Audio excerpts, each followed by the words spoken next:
আজি সবতকে ইন্টারেস্টের কথা হল তাহলে মই আজি শুক্রবার বলে হলকানে দোকান বন্ধ করে ঘরত গেলো।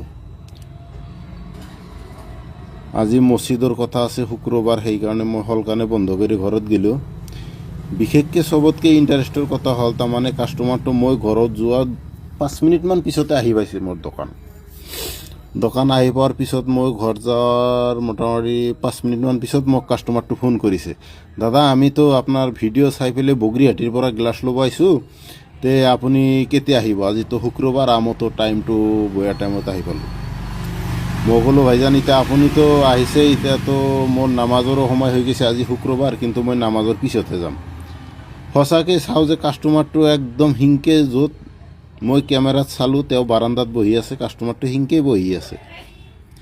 তাৰপিছত মই ঘৰৰ পৰা নামাজ চামাজ মছজিদত যাই পৰি ঘৰত ভাত পানী খাই লৈ তাৰপিছত দোকানত আহিলোঁ, চাওঁ যে কাস্টমাৰটো হিংকি আছে।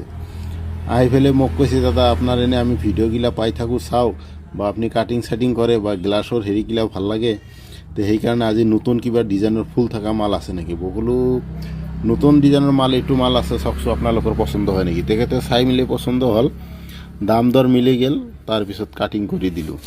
তো যিয়ে নহওক কাস্টমাৰটোৰ গোটাই বহুত ভাল লাগিছে। তেতিয়া এনেকুৱা যদি আৰু কোনোবা দাদা চাই বা ল'ব বিচাৰে আপুনি ভিডিঅ' চাই থাকক, বা যদি কোনোবাই লিংক পোৱা নাই ডাইৰেক্টলি এছ এ এণ্টাৰপ্ৰাইজ লিখিলে আহি যাব, গ্লাছ কাটিং কৰি আছোঁ।